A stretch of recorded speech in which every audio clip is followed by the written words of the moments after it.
Before we get started, I would ask that you please put your phones on silent or vibrate, please. You're good, sir. Yes, ma'am. Reese, you got to put it.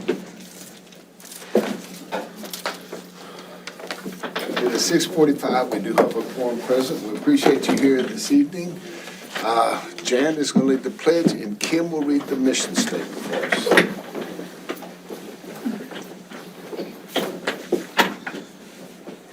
I pledge Pledge allegiance to the flag of the United States of America and to the republic for which it stands, one nation, under God, indivisible, with liberty and justice for all. Texas pledge. Honor to the Texas flag, I pledge allegiance to thee, Texas, one state under God, one and indivisible. Thank you, Jan. Board mission statement. Tolosa Midway Independent School District educates every student to be a lifelong learner, a person of integrity, and a positive contributor to society. Thank you, Kim. First item is a public hearing on District of Innovation. Okay. Dr. White is going to be continuing his presentation on District of Innovation. Having a public hearing is a part of moving in the direction of eventually adopting District of Innovation. Good evening, members of the board, members of the audience. We are here tonight for the District of Innovation public hearing, at which point the public is able to make comments as to whether or not they are in favor or not in favor of the district moving forward to become a District of Innovation. So we will give a brief presentation on kind of where we are at and where we are wanting to go. And we will leave some time for some comments if there are any to be given. So just as a quick review, why is DOI needed, District of Innovation? Why does Tolosa Midway want and need to become a DOI? Well, becoming a DOI is about empowering parents, teachers, and staff on our district planning committee to have more local control over how to best meet the needs of our students. So we have provisions and there are rules, and some of the rules are designated as rules that we as a local entity get to kind of make look the way we need them to look in terms of what we need as a district, okay? And I'll get into more detail on that in just a minute. Also, because the needs of our students have drastically changed over the last 2 years, we have a responsibility to evaluate how and determine where we can be innovative in our practices. And again, the DOI designation allows us to do just that. Quickly, just reviewing some of the concerns that we ran across. It's always important that anytime we undertake an initiative that we're aware of some of the concerns that could come forward by doing such a thing. And we identified 3. And so the 3 are increased flexibility could potentially lead to decreased accountability.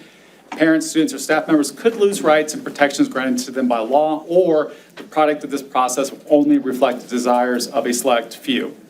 Knowing that those could be potential concerns, we as a district planning committee and as an administrative team have recognized that the collaborative planning process is essential to having a DOI successful plan. And again, if we do this the right way, none of those concerns I just mentioned will be problems for us moving forward. It's all about the collaborative process so that everybody's voice is heard, everybody's had an opportunity to contribute, and we are all aware of what we can and cannot do within the DOI plan itself. And so one of the meetings we had originally with the district planning committee was to give them a survey as to which exemptions would we like to kind of pursue that would become part of our District of Innovation plan. And as you can see, based on the survey and the exemptions pulled, the most important or the most pressing of the exemptions was the certification of educators. If we move forward and include that as part of our plan, that will allow us to do some different things as far as hiring and recruiting and retaining teachers. Real quickly, just to kind of show who within our region and the districts that are currently designated as a District of Innovation, you can see that of our 47 districts in Region 2, 31 of them are currently DOI. And the ones that are not are listed here on this slide.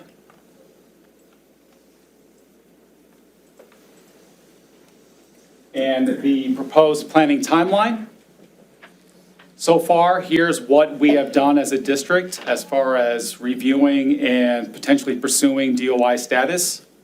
We've had several presentations and meetings.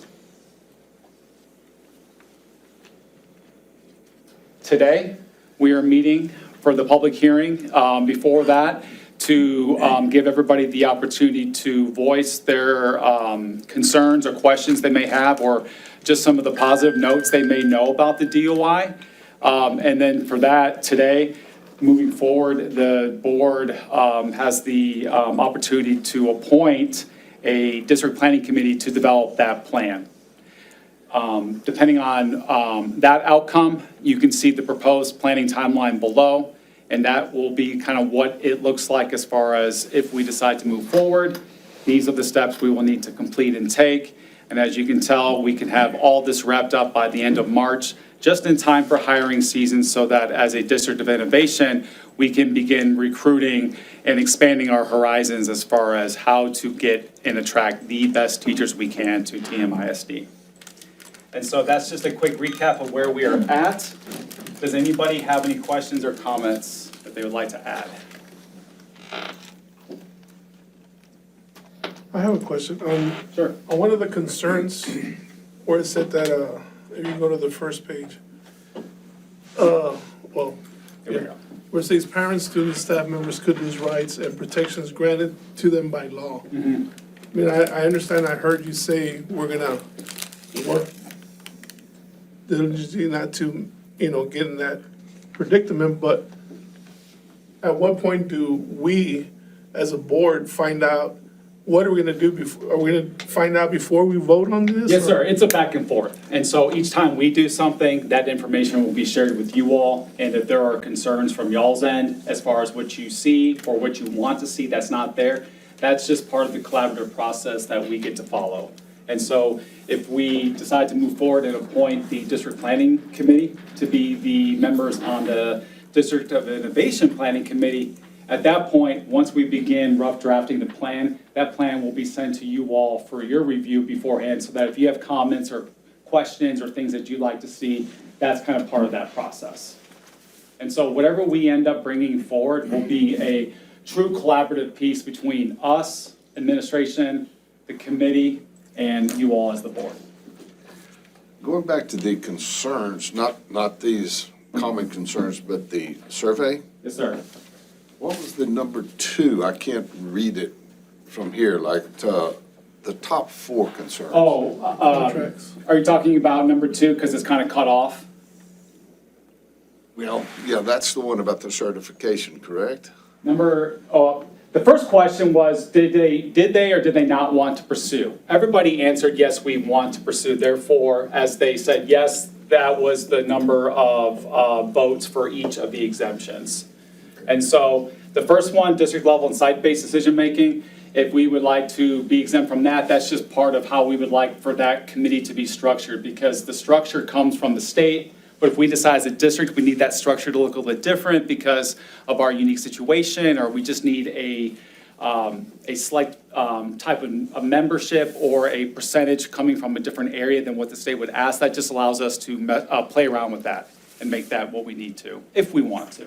So you're saying that 100% of the people on the committee were all right without having certifications for all the educators? No. What this is that these are the exemptions. For instance, educator certification, that's an exemption. Therefore, the questions were, these are the exemptions. Are you in favor of pursuing an exemption in that area or not? And so what you see there for number 13, 100%, each of the members who voted said, yes, we'd like to pursue that exemption. And you can tell that of the voting members that decided to complete the survey, that we had over 50% majority in favor of each of the exemptions listed. But that, again, doesn't necessarily mean we will actually include those in the plan, but those are potential options to be included if and when we meet again and make that decision. Yeah, that helps, I'm sorry. Yeah, Go ahead, and one of the Mrs. problems with certification of educators is the law says you cannot hire somebody to be a teacher unless they're certified. And so charter schools don't have to do that. And there's a shortage of teachers right now, certified teachers, all over the United States. And so what we're wanting to do is to consider that. We're not saying we're going to do it, we're going to consider it. But if we do, I'm thinking we'll probably say something like, we're still going to want to hire certified teachers, first of all, because they've had the training that they need. But if we can't find one that's certified, then we look at other people who have degrees. Degrees or experience in the specific area that we're needing to hire. Thinking, you know, outside of your traditional core teacher who might teach English or math, but specifically career and technology. If we're talking like health science, if we're talking like auto or welding, those are very unique and rare certifications, and they're not out there. Therefore, pursuing this exemption for certification of educators allows us to kind of broaden the horizon as far as how we can recruit a specific individual who may not necessarily be certified, but has the requisite qualities and skills that we're looking for. Therefore, we work around their non-certification, can hire them contingent upon what we establish as a committee as far as what their certification in our district is going to look like. Every educator that we hire will be certified in some capacity. Most, we would prefer to come already certified with everything already in place. However, a lot of that takes time and money and effort, and if we're needing fixes now because the teacher shortage has already happened, it takes a couple of years for those folks that are wanting to pursue a certification to achieve it. Well, we don't have 2 years to wait. Therefore, this helps close that 2-year gap. We bring that qualified individual in, and they can pursue their educator certification while working as a teacher for us.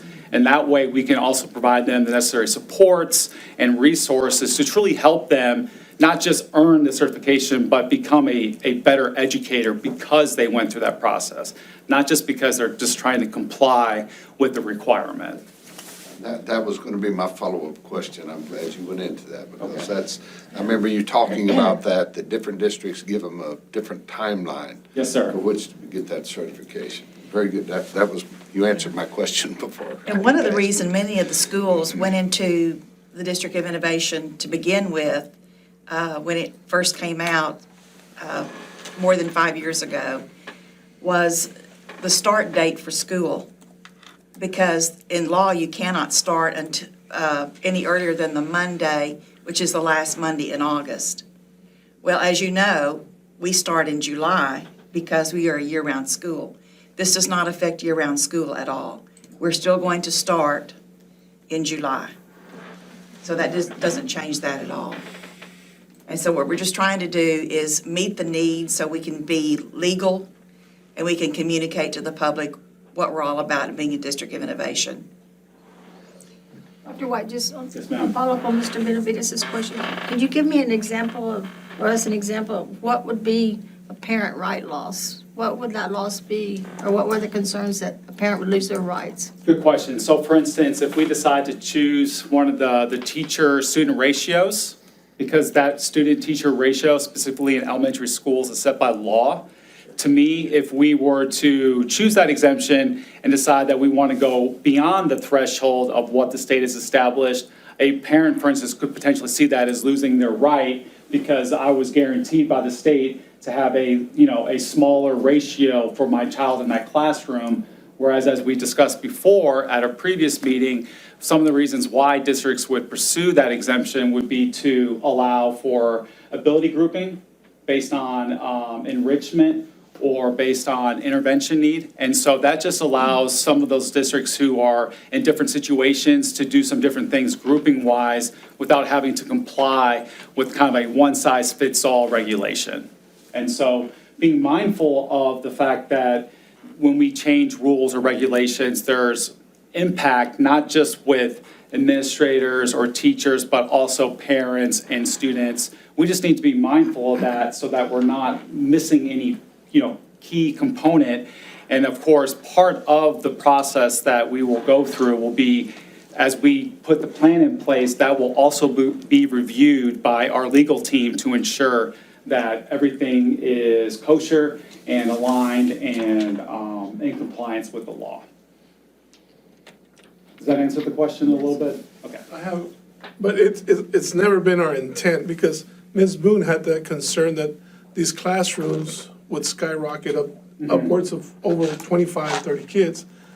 So we already had discussed that, because that was one of my questions. We don't foresee that happening. No, Just that's- because, we can. Just because we can doesn't mean we will. And if it doesn't lead to a benefit, it's not going to be part of the conversation. It's not going to be on the table. If anybody is being mindful about the rules and regulations, it's going to be the administration that will be a part of the district planning committee process to ensure that things like what Mr. Benavides just said, how can we ensure that we're not doing things that are going to be counterproductive? Again, we will be there to ensure that those things are not going to be something that gets included as far as the plan. We would never want to do something that would put us in a worse situation, only things that would be in our benefit. I have one, I don't know if it was the last question or not, but I have a question. Being a district of innovation, is there any advantages for our special need kids, our special need classes? Does that help us in any way? Have y'all foreseen any spots where that would help us? Yes, in terms of just overall hiring, because the better job we do at staffing, not just with special education, but just the entire campus, the entire district, that's going to provide that secondary ancillary support to special education students where they know that they're going to have a highly qualified teacher who may not necessarily be certified, but has X, Y, and Z that will lead to a future certification, and they have those skills, whereas if we're just hiring somebody, we may not necessarily want them or find that they have those skills, but they have that certificate. And we don't want to be just controlled by a certificate. We want the very best person. And so that's how I really see it happening, is not necessarily a direct impact, but a ancillary impact, whereas we kind of build around, it's going to meet them in the middle. Because as you know, special education is governed under federal law, and because those are federal laws, we're not allowed to do anything with federal laws, only state laws. Very good, very good. How often can you change these exemptions? Anytime we want. Anytime you want? We can make an amendment if we find the need to make a change or to make an addition or to remove something. There's a process for that, and we can do that at any time. How long does that process take? Not very long.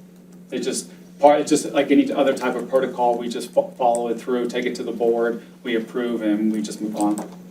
The board is involved with every one of these decisions. Yes, nothing happens without y'all's approval. But you can change them again a month later, in another Yes, sir, if month? you really wanted to. Most don't. You would only see an amendment if there was a need to add an exemption because there was a need to add an exemption. For instance, COVID has led to lots of amendments as far as districts' plans for their DOIs because teacher shortage or bus shortages or just things of that nature have really pushed the boundaries. So every district is really looking to find the most flexibility in terms of how can they handle that particular problem that they have. Or challenge, not necessarily a problem, but a challenge. Very good. Anything else? All right. Good. Thank you very much. Appreciate it. Okay, now we go into the public comment section.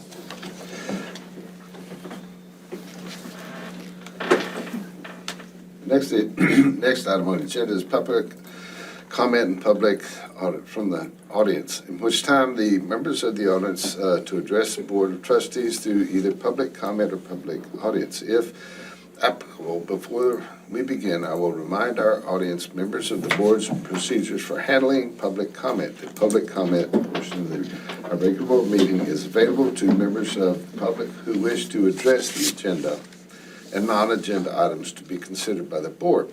Anyone who wants to speak during public comment must sign up prior to the start of the meeting and list the agenda item or non-agenda subject they want to discuss. Each public comment speaker will be allowed a maximum of 3 minutes to address the board. Any public testimony speaker who is speaking through a translator will receive up to 5 minutes to address the board. The public address tonight, agenda items, allows all speakers who have signed up before the start of the meeting to address the board regarding an item on tonight's agenda. Please keep your comments or criticisms civil and courteous. Please also avoid using profanity, refrain from making personal attacks on others during your opportunity to speak. Last, we ask that you not discuss students who are not your own child. Yelling, inappropriate, uncivil, or discriminatory comments will not be permitted. If you are speaking on items that are not on tonight's agenda, then the following applies to those speakers. If a group of people want to be heard on the same topic, the board asks that they designate a spokesperson to avoid needless repetition. Board shall allot no more than 30 minutes for speakers on items on tonight's agenda. The board has adopted rules to proceed to abuse of open forum by example, anyone uselessly repeating the same comment or complaint meeting after meeting. All comments by persons speaking on either agenda or non-agenda items will be limited to 3 minutes per speaker. Also, we caution you that your public comments should not complain about individual school employees by name or position or, other than your own child, identify students pursuant to Texas Government Code 551.074, 551.0821, and 551.082. As presiding officer, I'm obligated to determine whether a person addressing the board has attempted to administratively resolve any complaint or grievance about which they want to address the board that involve district officers or employees. In the event your comment in the judgment of the presiding officer constitutes a complaint or charge against an employee or officer, it may be necessary for me to interrupt and ask you to stop and direct you to proceed with the school district's formal grievance procedures or to have the item heard in executive session depending on the nature of the complaint. If the speaker is seeking board resolution of a specific complaint, that concern should be addressed through the district grievance process, which can be found online and include policy DGBA, FNG, and GF. Grievance forms can be obtained at any campus administrative office or in the central administration office. Thank you. Our first speaker is Ms. Ronnie Fair. Good evening. My name is Ronnie Fair. For those of you who do not know me, I was a teacher coach here at TM for 17 years. When Toledo Midway started softball program in 1995, I was named the head softball coach, coaching the softball team from 95 until 2007, when I left to become an assistant athletic director at CCISD. As you well know, Coach Joe Green passed away December 13, 2020. Coach Green was my assistant the entire time I was a head coach. A day after Coach Green's passing, one of his best proteges, Vanessa Barbosa, passed away at 36 years of age. Vanessa played varsity softball from 1999 to 2002. She was an all-state pitcher and received many accolades during her softball career at TM. In December of 2020, Coach DeLeon and her staff put together a very nice memorial service at the softball field to honor the lives of these two individuals. There were family members of both Coach Green and Vanessa's, along with TM softball alumni and community members in attendance. After hearing of both passings, some of the softball alumni decided to start raising some monies in hope of being able to purchase some sort of permanent remembrance to be placed at the softball field to honor these individuals because they were such a big part of the TM softball program. We are here tonight, along with the alumni speaking and Coach DeLeon, to ask the board's approval to put either a small monument or a bench at the softball field in their honor. We are not asking to rename anything, just to put a memorial at the field. What we would purchase would be with monies already raised. This would be at no cost to the district. We would appreciate you putting this item on the board's agenda of a future meeting for discussion or for any questions that you may have. Once again, this would be at no cost to the district. Thank you for giving me the opportunity to speak to you tonight. Thank you, Ms. Fair. Thank you. Thank you very much. Okay. January is an annual thing, whether it's for board recognition and appreciation month. So know that there's anything planned. I do know that Of Airmark course there is. Airmark provided a very nice meal for us, which is very much appreciated, and we thank them very much. Ms. O'Connor. Okay. Well, I've been the interim since August, and I want to tell you that we have a great school board here. And we're going to recognize them tonight by giving them a certificate and a collection of wonderful cookies. So if I could have each one come up and have a picture taken. We'll start with Board President Paul Mostello.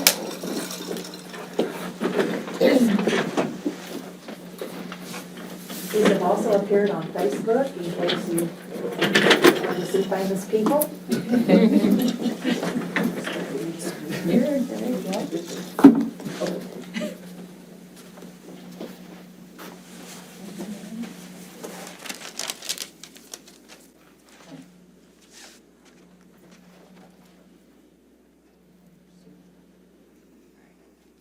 Thank you. Thank you. Don't go too far. Secretary Stephen Helsher.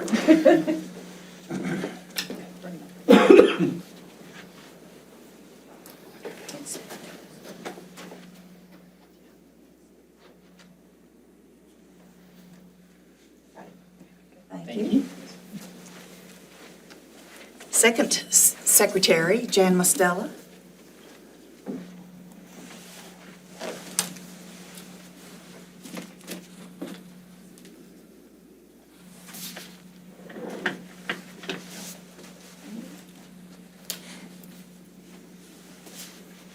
And Ben Benavides, member.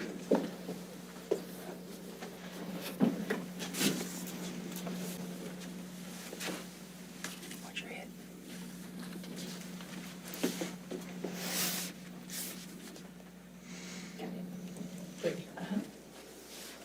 Kimberly Boone.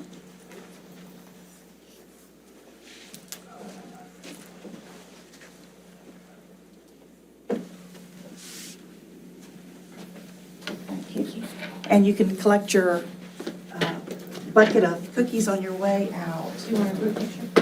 Yes, don't sit down then. We have a group picture. One more time, everybody come up. And show your certificates. Or not.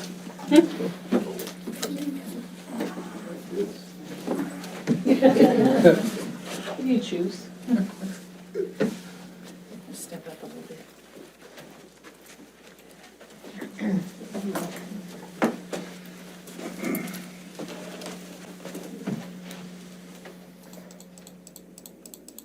The time, Paul. You distracted them. They all turned that way. I was on the picture. Here we go. 1, 2, and 3. Got it. Thank you. Thank you very much. Yes, thank you. This is troublemaker. Tired.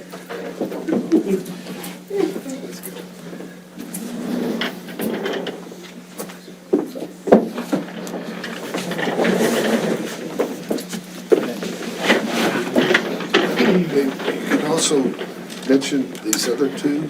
Yes, in this package are treats from the middle school. And then Aramark has a treat for you as well. Thank you very much. Thank you very Thank you. much. Thank you. I baked the cookies for y'all. Where's the strawberry? Chrissy did the cookies? I baked them. Oh, good. By Chrissy. Okay, now we move to discussion action items. We appreciate all the appreciation and everything. I know that everyone is glad for us to do what we do, we hope. And we thank you very much for the attention and everything. Discuss and consider current district education improvement committee membership to serve at the District Innovation Planning Committee. Ms. Secor.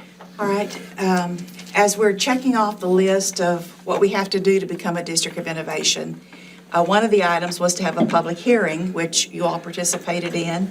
The second item is to designate a committee that will bring us through those choices. and debate, discuss, consider pros and cons for each one of them. And so we would like to use a committee that's already established with people that are elected from their campuses. And so this is our district planning and decision-making committee. And they meet, or they have been meeting like 4 times a year, but we probably will have to add an extra meeting just on this topic. They've been working on mission statement and, what was the other thing? Needs assessment. Needs assessment, which is our next meeting, we're going to be looking at test scores and data and campus needs. And so minutes are kept of these meetings, and it's a pretty important group. We also have members of the public that are also asked to serve. This is all designated for us in board policy BQA is how they get elected. So the motion would be, the administration recommends that the Board of Trustees approve the provided list of district planning and decision-making committee members to serve as members of the District of Innovation Planning Committee. I'll make that motion. I'll second that. Kim seconds. Any other comments or questions? I have a question. Why is there only one parent per campus? The rules say that the committee must be 2/3 teachers. And so the number of parents are limited because it must be mostly teachers. So it'd be total, there wouldn't be any more room for parents then? No, Well, only if I can't do the math. one resigns.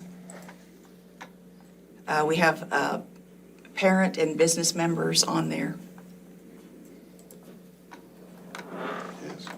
Yes. These were selected by their schools, By the campuses, yes. from the teachers or administration? One of those. It's supposed to be teachers nominating them. And they have a term to serve and re-elections each year So even the parent is is elected. by the teachers?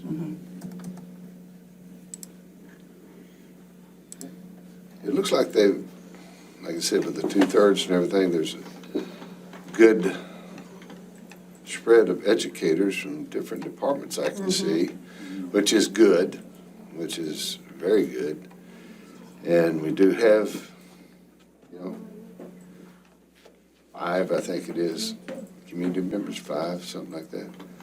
It looks like it's well covered and everything. And I will say it's really a good committee. Great committee. Everybody feels comfortable speaking and being heard, and their meetings are usually an entire afternoon. It's a very productive group, very positive experience. Looks like a good group. Okay, any other comments or questions? Group looks good. Okay, all those in favor? Those opposed? Motion carries 4-1. Thank you. Discuss and consider out-of-state field trip request from TM High School Thespian Society to Bloomington, Indiana, June 20th to 24th, 2022. After it gets warm. We're going to hand it over to Wendy because she knows everything about it, so. Good evening, ladies and gentlemen of the board and audience members. In November this year, we took a very small group of students back to the Texas State Thespian Festival to take part in workshops and shows and learn from fellow people, theater people across the state. And 2 of those students competed in the Texas individual events. Monologue and solo musical, and I'm proud to say that those 2 students qualified to advance to nationals this summer in Bloomington, Indiana. And so we are asking permission to take those students to compete on the national level, and also to take part in workshops and learn from other shows and learn from a wealth of college faculty members that come in to teach theater every summer, as well as my own professional development that I will get there as well, in addition to chaperoning them. It's a wonderful opportunity for them to be able to learn from industry professionals, but also for them to really hone their skills and get better at what they do in these individual events as we advance. It's exposure. Yes. Very excited. If there's any questions, I'm happy to answer them. Sounds like a good opportunity for the students. I know that they probably work very hard to get there, and They do. we They- appreciate it because, y'all do a fantastic job. Thank you. It's administration's recommendation that the Board of Trustees approve the out-of-state field trip request for the Thespian Society to travel to Bloomington, Indiana. We have a motion, administrative recommendation. Jan, do we have a second, please? Kim seconds. Comments, questions? All those in favor? Those opposed, motion carries 5-0. Thank you very much. Thanks, Brad. Discuss and consider, consider first reading of TASB Policy Update 118 Local. That is always something that we enjoy. Yes, as our legislature met for quite a long time, now Texas Association of School Boards has had an opportunity to take some of those laws and make them into policies. And of course, what is in legal policy, we don't adopt, but what is in local policy, we do. And we have a short video from TASB on Update 118. We do not vote on this tonight, we just talk about it. A brief overview of the local policy recommendations included in Update 118, presented by TASB Policy Service. Update 118 mostly covers recommended local policy revisions to address new laws enacted from the 87th Legislature regular session, which ended on May 31st, 2021, and changes to TEA's Financial Accountability System Resource Guide. The 87th Legislature, second called session, ended after we began development of Update 118. We plan to include policy recommendations resulting from the special sessions in Update 119, scheduled for release in mid-2022. While not covered in this publication, many of the legal policies included in this update were also affected by legislation from the 87th Legislature, regular session, and changes to administrative code rules. You should also review your own district's customized Update 118 materials for your specific policy recommendations. Please remember that legal policies provide the legal framework for key areas of district operations. They are not adopted by the board. CFD Local is the policy that governs activity funds management. Revisions to this policy are recommended to align with recently adopted amendments to the Financial Accountability System Resource Guide. Changes have been made to the policy to clarify that student activity funds are those monies raised and collected by student clubs and organizations. Approval for spending those funds lies with the student club or organization, while the principal and sponsor are responsible for managing disbursement. Several bills, including House Bill 1118 and Senate Bill 1267, resulted in revisions to CQB Local on cybersecurity training. The requirement for most employees and board members to complete cybersecurity training annually has been eliminated. Now, only the district's cybersecurity coordinator is required by law to receive this training on an annual basis, though the superintendent may require additional employees to complete the training on a schedule determined by the district. In accordance with the policy, the superintendent still determines the training program and is now authorized to impose consequences if an employee required to complete the training fails to do so. Another revision to this policy was prompted by Senate Bill 1696. In the event of a breach involving student information, it is no longer required that the cybersecurity coordinator be the individual to make the report to TEA and other entities. The new law only requires that the district make the notification, which could now be done by any appropriate employee. The revisions recommended to DFE Local are guided by a recent TEA Commissioner of Education proposal for decision. The proposal for decision addresses who has the authority to accept the resignation of a contract employee. As provided in current law, a contract employee's resignation that is effective at the end of the school year must be filed with the board or the board's designee. For most districts, the board's designee named in DFE Local is the superintendent, but be sure to check your policy. A board's designee may not further delegate the authority to receive these resignations to another individual. Only the board can designate another employee or additional employees to accept these resignations. To clarify this requirement, DFE Local has been revised to give the superintendent or other person designated by board action the authority to accept these resignations from contract employees. The board can designate additional employees through board resolution. A sample resolution is available in the TASB Regulations Resource Manual. If a contract employee provides a resignation to a supervisor not designated by the board to accept that resignation, new policy language requires the supervisor to instruct the employee to submit the resignation to the superintendent or other person designated by board action. Because the proposal for decision only addressed the acceptance of resignations for contract employees, the superintendent may continue to designate other administrators to accept resignations of at-will employees. Senate Bill 179 requires a school board to adopt policy requiring a school counselor to spend at least 80% of total work time on duties that are components of a comprehensive school counseling program. The policy must also provide a specific process if the board determines that district or campus staffing needs prevent a school counselor from spending at least 80% of work time on school counseling program components. The recommended policy text at DP Local is drafted to permit the administration, rather than the board, to make the initial determination about the counselor's job duties. If the board approves that determination, the board will direct the superintendent to develop a revised job description for the counselor that will address the requirements in law. The other revision to this policy is recommended to streamline the list of principal qualifications. We recommend referencing the principal's job description for the minimum number of years required as a classroom teacher and removing that detail from this policy. Districts should review their job description for principals to ensure it reflects the minimum number of years required as a classroom teacher. New provisions in EHAA Local are recommended to address requirements regarding board adoption of human sexuality curriculum materials. House Bill 1525 requires that a district adopt a policy to address this process. The recommended policy follows the steps required in the new law. These steps include board adoption of a resolution to convene the School Health Advisory Council, the SHAC, and require the council to hold public meetings on the curriculum materials before presenting recommendations to the board at a public meeting. The policy also states that the SHAC recommendations must comply with law. After confirmation that the recommendations meet the standards in the law, the board is required to take a record vote on the SHAC recommendations. Recommended changes to EHBC Local include new provisions on accelerated instruction and accelerated learning committees prompted by House Bill 4545. The accelerated learning committees will be responsible for developing education plans for students who had an unsatisfactory performance on a 3rd, 5th, or 8th grade math or reading assessment. The policy text directs parents to the district's grievance policy, FNG Local, for complaints about an education plan developed by the Accelerated Learning Committee.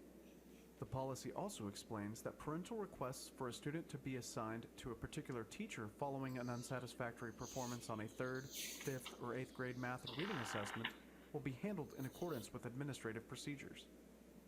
At FL Local, the list of the types of education records has been updated to refer to accelerated learning committees. As a result of House Bill 4545, outdated provisions on grade advancement testing have been removed from EIE Local. Text regarding accelerated instruction is now addressed in policy EHBC. Other changes to this policy include the removal of text regarding the assignment of retained students, which was based on administrative code rules addressing grade advancement testing. Many districts' policies included a statement about eliminating the practice of retaining students. This statement is only needed if a district operates an optional extended year program under Education Code 29.082. Therefore, it is recommended for deletion from policy. If your district operates such a program, please contact your policy consultant so they can assist in updating this policy. House Bill 375 amended the offense of continuous sexual abuse of a young child to include continuous sexual abuse of a disabled individual.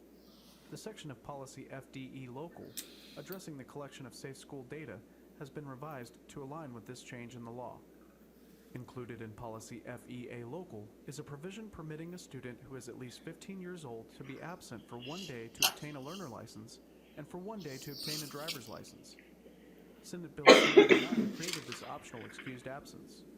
If the district will not permit excused absences for this purpose, please contact your district's policy consultant to adjust this policy. Given the number of optional excused absences now listed in this policy, the various references about providing verification of these absences have been consolidated into a single statement. House Bill 699 created an exception to the 90% attendance requirement for absences resulting from a serious or life-threatening illness or related treatment. To reflect this exception, recommended text has been included at FEC Local. In addition, the policy has undergone significant reorganization and revision to remove administrative details on documenting student illnesses, which can be addressed in the student handbook.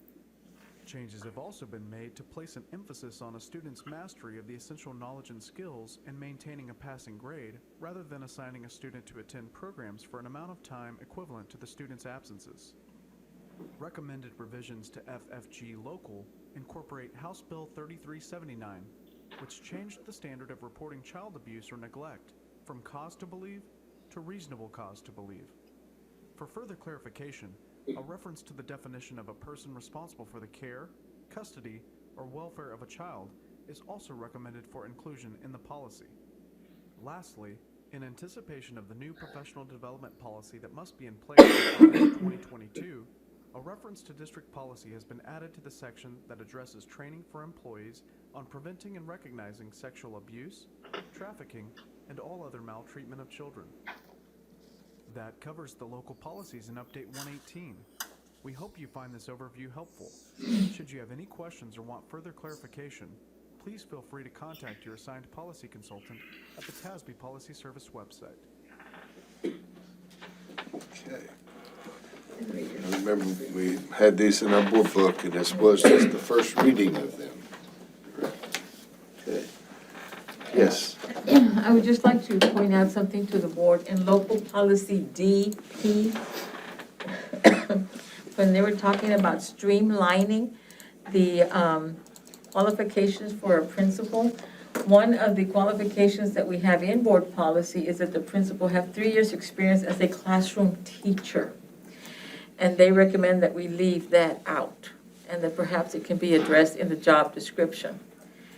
And we've talked about here as administrators, we kind of feel that almost needs to stay in policy because job descriptions do change, and they have a tendency to change, and sometimes in the place of experience, they'll say, or other experience deemed appropriate.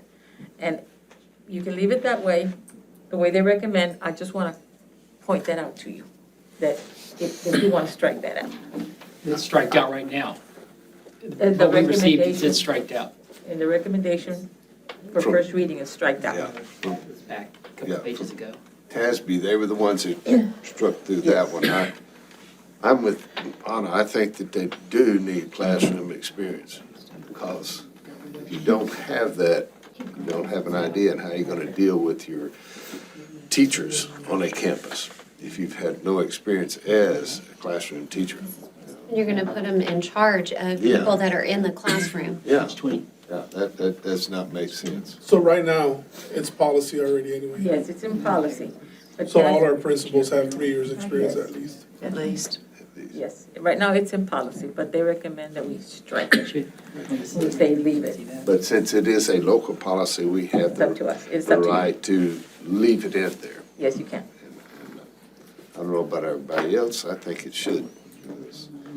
How can you be a leader if you don't understand what they're going through? You haven't been there, in other words, been there and done that, you have to. It's like a foundation skill. Yes. Okay, well, That will tonight come we're back not, as a second reading?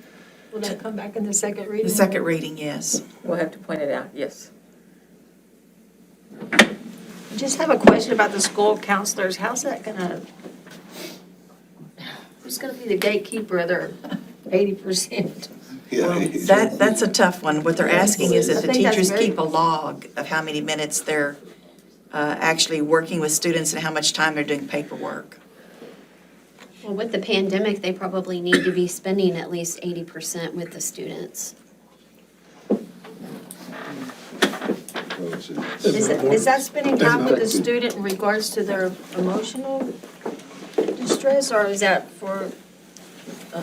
Could be for anything. Could be for anything. As long as it's anything with the student.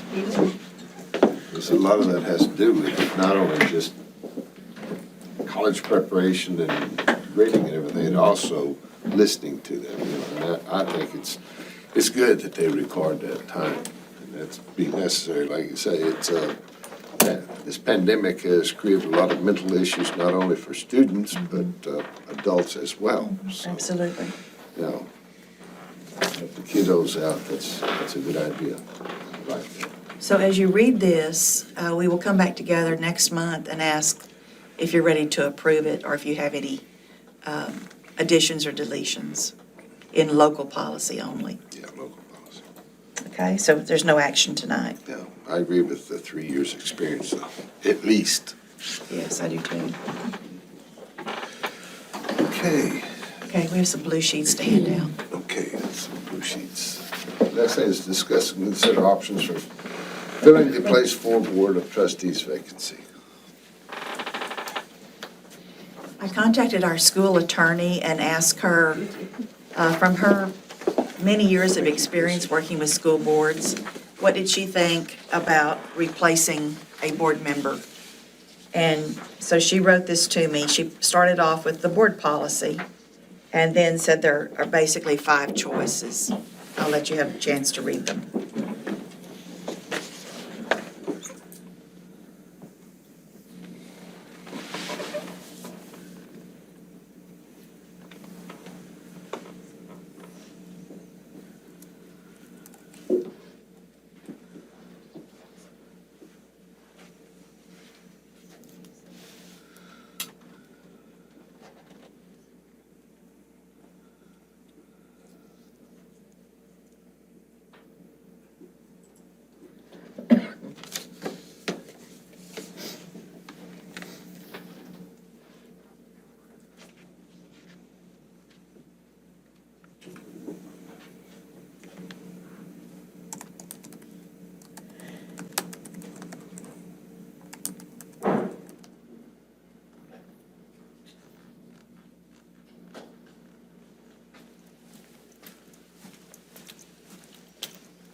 If there's a number you're interested in, if you will call out that number, I will read it so that our public can hear what you're interested in. Doesn't just have to be I have a one. question to these answers. Yes. From number 1 to number 4, doesn't it have to be a unanimous decision from all board members? Yes. Unanimous? end. Yes, Well, I'm not, well, unanimous? I think so. You're You should talking have asked about, legal. It has to be majority. I think it's unanimous. If an appointment is to be considered. Let me find out the answer to that. I understood it was a majority from our previous appointments. yes, we've always had a majority. Well, that doesn't hurt to check then. Well, as you requested, any of these options that people like? This appointment is until the next election, correct? How long would this I know that person? Mr. Landine has. 3 more years. 3 more 3 years. years. Does that go in for 3 years, or does that go into the next election? What the policy is, just like Kim is being, will have to go to the election in November. Isn't that right? That's the way I read it. This right here, that's 1 Well, year. but Kim was on the other term, other than Mr. Landine, Mr. Mostella, and myself, so he was on the November ballot anyway. Yeah. She's just filling in the term till November, because that's when he would have been up for The election. term is up. Mr. Landine is not up for another 3 years. Okay, so Chrissy has just been to the training. I'm understanding he would, the person that would fill the vacancy until the next election. That's what it says in legal Yeah, right that's what it here. says in legal. Vacancy till the Their next election or the next election? Their next election. Their next election. So it'd be a Whatever. they'd be here for 3 years. 3 years, yes. So you're selecting somebody for 3 years. I think Okay. you ought to check into that. Chrissy, because from my understanding, it goes till the next election. But I might be wrong, I'm just saying, I believe it's 3 years also. so. That would be their next election. They're filling that term, that seat, that Seat. role. Roll So What I until the think, next election, but anyway, which of these options do on y'all? number 5, it says call for a special election. I think the community, once again, like we decided with Ms. Boone, was to let the community decide and not 4 or 5 board members decide what's best for the community. They're capable of doing it themselves. They're capable of voting in people. If that's, out of the 5 options I have, that's what I would put, call for a special election. And how much does a special election cost the district, since we just had one? Around $20,000. Wow. When would the earliest be you could even do a special election? Be for the November? No, I'm sorry, it would be for May. 7th, May 7th. May, but the May 7th. sign-up time would be just around the corner. So we would already have hired another superintendent by then. So with only 6 months left, you would have a special election in May, there would only be 6 months left to the next election. That's $20,000 that the school district is gonna spend for 6 months. that's based if that term is only until November. If it follows the current term that he was sitting on, that That Would be for 3 for years. 3 years, yes. But we don't know the answer to that. Isn't the answer right there in BBC Legal? If a vacancy occurs on the board, the remaining members of the board may fill the vacancy by appointment until the next regular board election? It would be until November. So we can't That's hold this not- election in November, so it would already be a part of the upcoming election, and we would save $20,000 like we spend on So you're Boone's saying just election? wait? Why not? I thought it had to You be can't, you filled have to before fill it the in 100 and, So many Yeah, days yeah, it has to you be have a filled. it time can't sit limit. open that long. Yeah, it has to be. It's too long. It's 3 years, it's not to the next election. So, which of these, Because that would be, his next election would be 3 years from now. well, we need to get that clarified, that question. His I next. think we need more clarification. Yeah, on that one, but Yeah. which one of these options?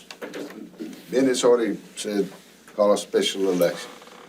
Which of these do y'all see? It says, request applicants from residents of the school district to fill the board of trustee vacancy in the interview at a later board meeting. That's number 1. Request applicants from residents of school district to fill the board of trustee vacancy and to select those applicants from those applicants' replacements and authorize the board. And all of them say that board president and superintendent with legal counsel prepare the applications and the interview questions. And then the third one is request nominees from each board member to appoint a resident of the school district to fill the board of trustees vacancy and to interview nominees at a later board meeting, and then request nominations from each board member to appoint a resident of the school district to fill the board vacancy and to appoint a trustee to ballots at a later board meeting. I think we need clarification. Number 1 is when is the election, when is his Oh, term up? you're talking about the BBC legal. Yes, but I'm saying, I don't know if we can answer in this 1 through 5 without have clarification. Number 1 is how long is the term for? And Mr. Benavides's question, does it It has to be unanimous. I think we need those 2 answers. That we can check with Ms. Neely on. Okay, so it comes up, we have no resolution on that will be come up at the next board meeting, or we could have a special call meeting. depending upon what it is. Mr. President, I think we would need a special call meeting in the future simply because we are in the superintendent process of searching. Yes. And in fairness to the new superintendent and to the board, I think that 7 people need to be involved in that, so. Yes, that's I very agree. true, very true. Okay, well, as soon as we find out and get a clarification from Ms. Neely, we will have a special call board meeting, and I'll let y'all know about that time. Okay, the next one, report COVID-19 update. Ana Elizondo has a report.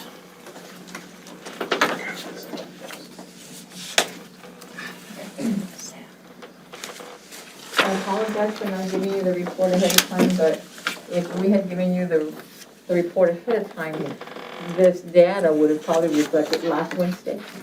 And this data that we are presenting right now reflects all the data that we have up to 4 o'clock this afternoon, because the staff members were coming back today, the instructional staff members. But at the high school, we have a total of 2 staff members. At the middle school, 1 student and 3 staff members, total of 4. Intermediate, 3 students, 1 staff member for a total of 4. Primary school, 5 students, 7 staff members for a total of 12. ACC, we have 1 student, 1 staff member for a total of 2. Other is 13, and the other includes all of the maintenance, transportation, and custodial departments. And one thing that I would like to point out is that department started work on the 3rd of January. The instructional staff just came back today, but they have been working, so their numbers, they have been testing positive because they're here and they work with each other, and it is a contagious virus. Airmark are not our employees. However, we felt that because they are among the students and they work with the students, that we should just tell you what we have. And right now we have 3 Airmark staff members who have tested positive. So a grand total, of course, of students is 10, staff is 30, so the grand total of 40 in the district since January 3rd. And then you have the active cases, because we have had some of the maintenance and custodial people who have returned. But we have 10 student active cases, 23 staff active cases, for a total of 33. But that doesn't mean that every parent has called in that their students are positive. You won't know that information until tomorrow. Tomorrow will be a more accurate number of reflection of students who are positive, because that's when they come back. Okay? In the bottom, just want to give you an update on TA. Basically, they say that we still need to continue to notify Texas Education Agency, and that's why we included Airmark, because we must include those numbers in the TA report. And we must continue to notify the parents and the teachers if any students or teachers test positive on the campus or extracurricular activity in school or out of school. On the next page, just want to give you a brief explanation on what TEA says that is required. And this is cost and confusion for parents, because CDC came out with a ruling that they can return on the 5th day. Well, Texas Education, we have to follow Texas Education Agency.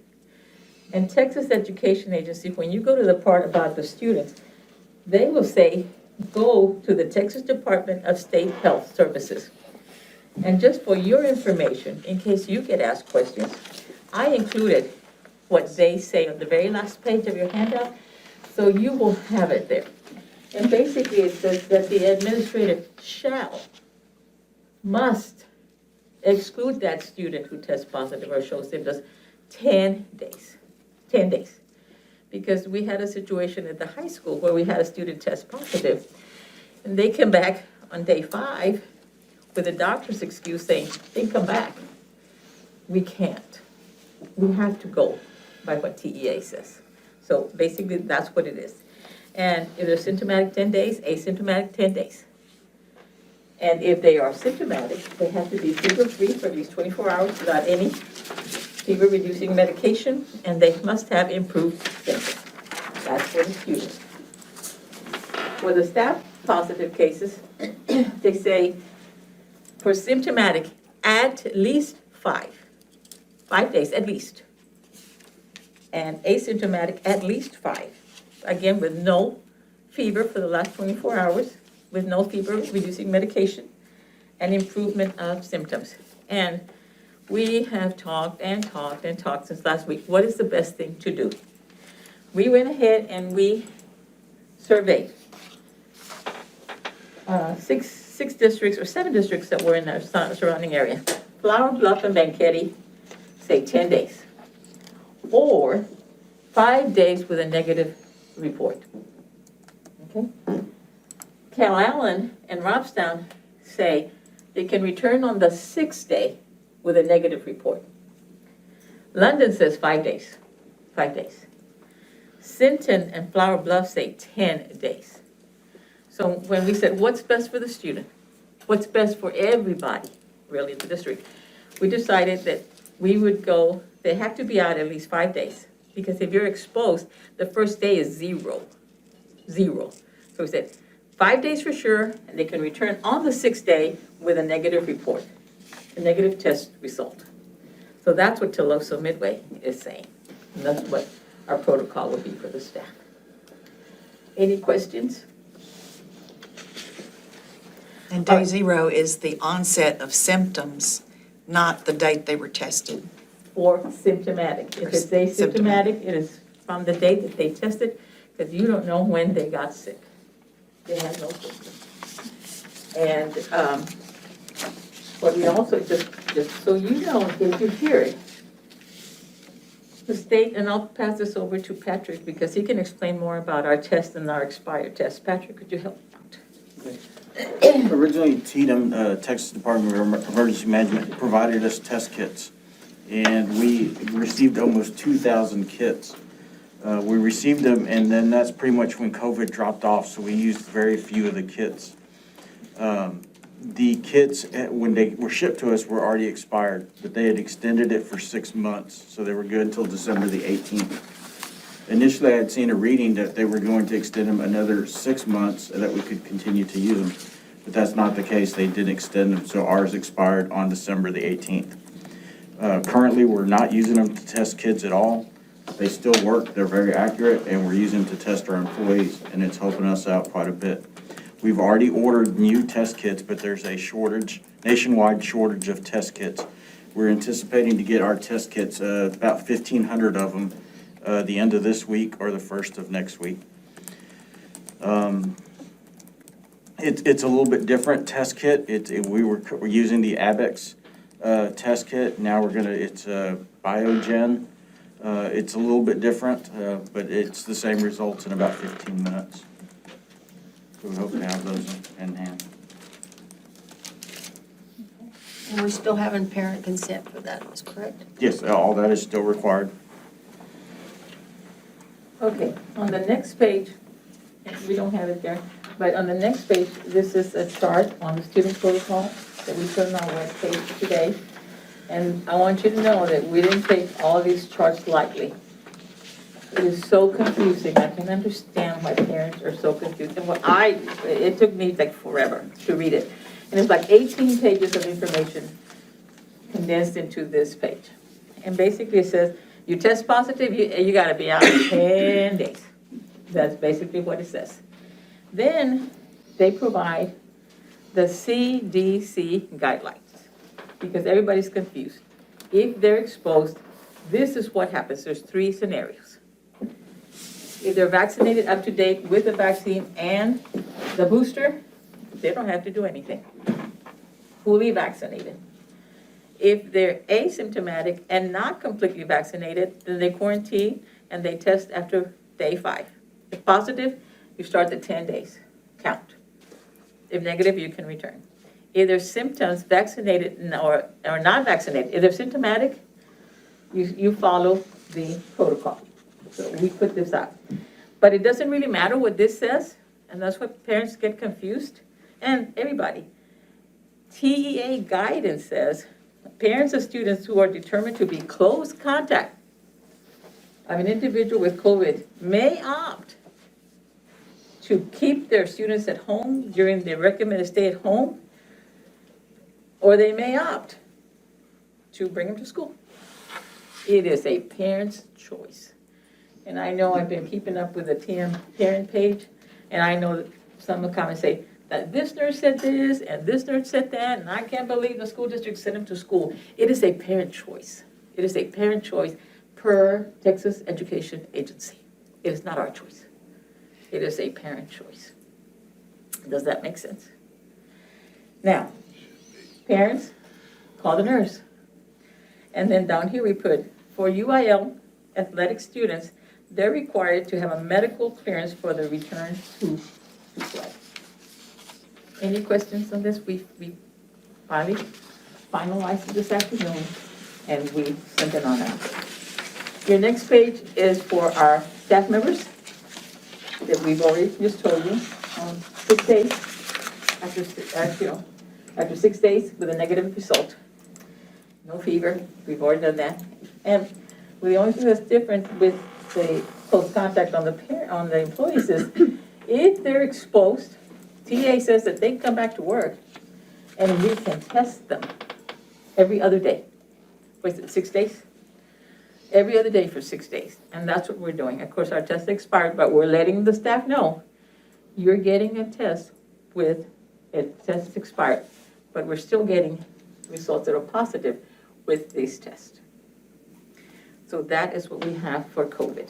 And our numbers, of course, are on the right of the rest of it. Any questions that I can address if I can?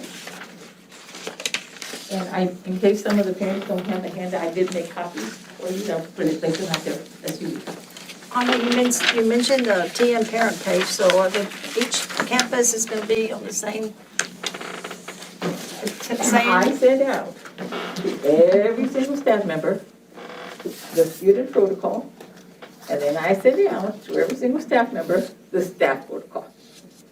So everybody has the same information, not just the nurses or not just the principal. Everybody got it. It's gotta be conveyed the same, the It- question, it- because I it- understand some at lower levels are saying 5 days, and some are saying 10 days, and some are saying if you're It's been- vaccinated, so Been very it's confusing the parents. It's very confusing. It was confusing to me. And I keep up with all, and it was confusing to me. It was confusing to Patrick. Patrick, do you read this? What are you reading? What do you interpret? What do you interpret, Mr. Cora? Because we want to make sure we interpret it correctly. So all the campuses Everybody have the has same information? Everybody has the same information. Everybody, that's good, because there were conflicting information that I heard from different campuses. Yes. So that's good And that are this all got campuses clarified. open? Can you go into each campus to the office? That would be. Yes, you can go to the office. Can you have lunch with your kids? No, not at this time. Not open. But each campus is open to go in the office. People can go into the office, they can have meetings with the principal. It's not so. That's not true. That's not true. Well, we had a meeting, and this is what they were telling me, that people could come into the office. If they're not, then I need to correct that. But they were telling me, the main thing they wanted to make sure of is that people did not go into the cafeteria, because they didn't have I understand room. that, but are we still locked out at the door? I don't think so. Tomorrow you should not be. I will make sure. Okay, I was gonna say, because there's a campus to go to. That you cannot go through the We cannot door. go into can't even go to the door. I your mean, you go to the kids door and are then somebody- let go out the door without an adult, and you're not signing your kids out. Okay. Thank you for letting us know that. And this would have to be put in writing. Everybody knows exactly what to do. Any questions? Anything? I'll put these out there for the parents. Thank you. His report only. Okay. Okay, it says discuss and consider resolution adopting the district investment policy and strategies. It's an annual thing that we do. Okay. Philip Carroll is going to tell us about investments. Yes, this is an annual requirement. The rules of the investment policies for the state say that annually you have to readopt your investment policy, and that's what I'm asking you to do tonight. There's been no change to the investment policy. We are not a big investment district. The only investments that we currently use are the investment pools. We don't buy security, government securities or anything like trade government securities or anything like that. And the investment rules are very specific. You know, our main we need to protect the funds because they're public funds. So our main goal is, we want to earn interest, investment income if we can, but we also want to protect our principal. So our number one goal is not the yield, it's to protect it. So, like I said, the first resolution is just asking that we readopt our current investment policy, no changes from before, and this is something we do every year. Any questions? I have a question. Yes, sir. Like, these policies that we vote on, like you said, every year, was this sent to us on the board book? Yes. It wasn't Yes. there? Yes. Yes. Okay, because I looked it over pretty good, but, I mean, I guess I'm too new at it, I don't know. Can't see some of this stuff. If you look, I mean, I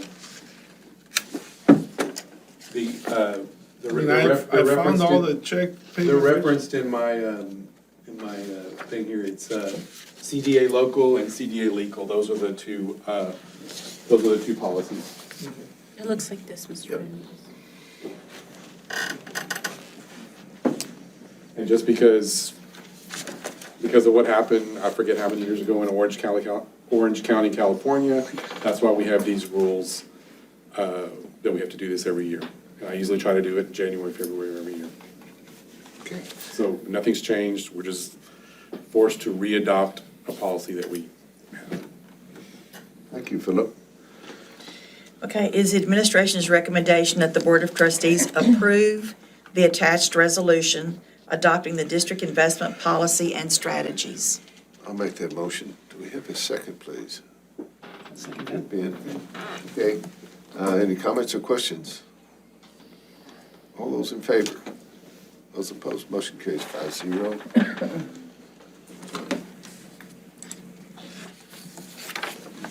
You want to read all this, Chrissy? It just means it's necessary. Do you want him? I'm not sure if you have to read it, Resolution adoption district investment policy strategy, whereas the Public Fund Investment Act, Texas Government Code, Chapter 2256, Government School District Investment, and whereas the Public Fund Investment Act, Section 2256.005A, requires the district to review and adopt the district investment policy investment strategies not less than annually for funds under their control, and whereas the Public Funds Investment Act, Section 2256.005E, requires the board to adopt that investment policy and investment strategies by written rule, ordinance, or resolution according to any changes made thereto, and whereas the board has chosen to make no changes to the current policy and strategies. Now therefore, be it resolved, the district has complied with the requirements of the Public Fund Investment Act and the investment policy strategy is hereby adopted. Investment policy, no changes have been made to the policy during this review. Passed, adopted, and approved by the Board of Trustees, Tolosa Midway ISD on this 18th day of January 2022. I'm gonna ask you the dates, the 17th. Yeah, I was gonna say, it And says it the says 18th. 2021. Yeah, it should be this, on this 17th day of January 2022. I apologize, I distinctly remember changing the dates. It's and right on, saving it. it's right on the next two, Okay. but not this one. But anyway, Yeah, that's I just, distinctly remember changing it on both of them, but I guess I didn't send the latest one. but that is Apologize, but it is today's date. today's date. I'll print a new one. Okay. Next one is discuss and consider resolution one, approving investment training and investment pool options, adopting authorized broker deal list. In conjunction with the annual approving of the investment policy, also ask for you to approve, part of the investment policy requires investment officer training. Myself and Kathy Saldana in my office, we are the designated investment officer for the district, and we attend the trainings, but we have to ask y'all to approve the areas that we can get our training. And so I always put options on here. I always get my training through TASBO, through the local Coastal Bend TASBO Association. But we put other ones on here just in case there's other avenues to get that training. So that's what this resolution is. And then, like I mentioned before, we do not currently broker any investments. We don't purchase any government securities or any other type of securities that we're legally required to get. But in the event, if we did, I ask every year for y'all to approve that there's 3 brokers on here that gives me the permission that if something came up where it would be advantageous for us to do that, I'd be able to do that. I don't foresee that ever happening, especially now that the investment rates are so low. That's not going to happen, but this is mainly a formality that's required for y'all to reapprove my investment officer training options and to use a broker if we decided that we needed to. Okay, thank you very much. Thank you, Philip. Appreciate that. Okay, is it the administration's recommendation that the Board of Trustees approve the attached resolutions for investment training and investment pool options and the authorized broker dealer list? Thank you, Mr. Cora. I'll make that motion. Do we have a second, please? Stephen seconds. Any comments or questions? All those in favor? Those opposed? Motion carries 5-0. Thank you very much. Okay. Tolosa Midway Independent School District Board of Trustees Resolution approving investment training investment pool options, whereas the Public Fund Investment Act Government Code 2256 requires all designated district investment officers to receive 10 hours of investment training every 2 fiscal years, supported by the district, and whereas the Tolosa Midway Independent School District choose to utilize investment training courses sponsored by the following entities: Coastal Bend TASBO, TASB, Texas Association of School Boards, TASA, Texas Association of School Administrators, First Public LLC, Austin, UNIT, University of North Texas Center for Public Management, Patterson and Associates, Austin. Whereas the Tolosa Midway Independent School District approves the participation in the following investment pools: First Public Lone Star Investment Pool, MBIA Incorporated Texas Class Investment Pool, Texas Local Government Investment Pool, TexPool, Texas Term Logic. Now therefore be it resolved that by the Board of Trustees that the district has complied with the requirements of the Public Fund Investment Act and the district investment policy to approve investments, training sources, investment pool options, passed, adopted, and approved by the Board of Trustees the 17th day of January 2022. Okay, now we move on to the, huh? There were 2. Oh, there is. Oh, that's right, there is. aren't there? Enjoy your Your reading, so sir. much. Yeah, I know, I can tell that. These new glasses, I can't see hardly anything, but anyway.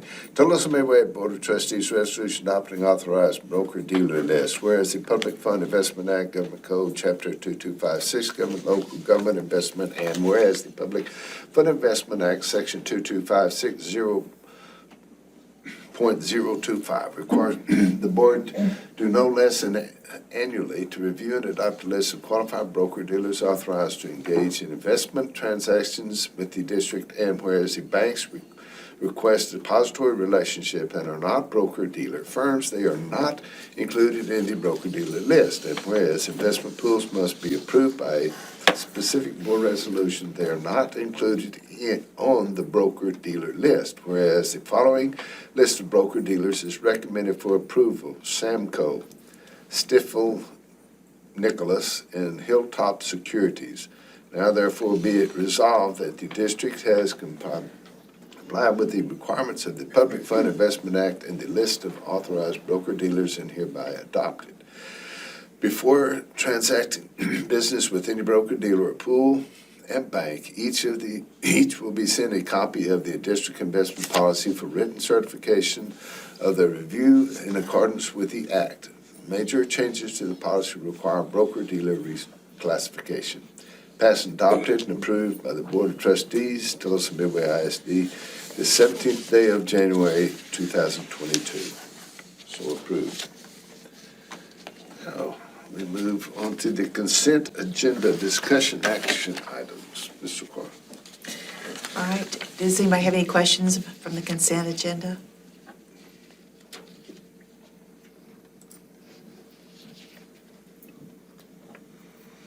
Okay, then Do we have a motion to accept the consent agenda discussion action items? Okay, thank you, Ben. Do we have a second, please? Jan, second. Comments, questions? All those in favor? Those opposed? Motion carries 5-0. Mr. Court, are there any closed session items? yes, we have some personnel to discuss. The board will convene in closed meeting as authorized by Texas Open Meeting Act and Texas Government Code, Chapter 551, for possible discussion upon the certified, non-certified personnel, 551.074. Discuss employee resignations and possible SBEC, SBEC notifications. The closed session item requires action. The board should take such action upon convening an open session, 551.102. A certified agenda of closed session is maintained, 551.103, and items are posted and disclosed with accordance with the law, 551.104. It is 8:10 PM, January the 17th, 2022. We are in closed session.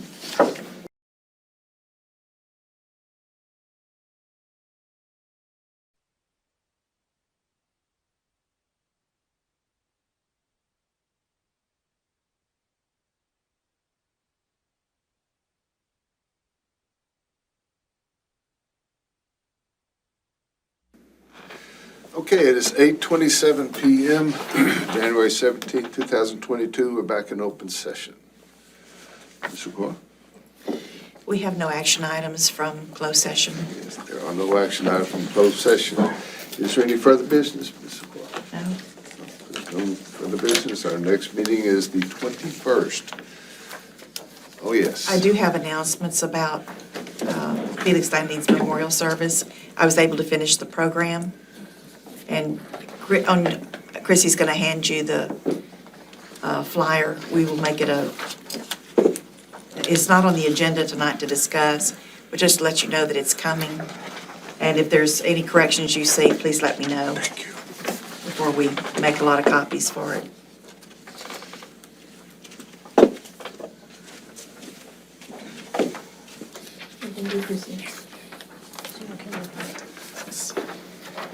Okay, we're done.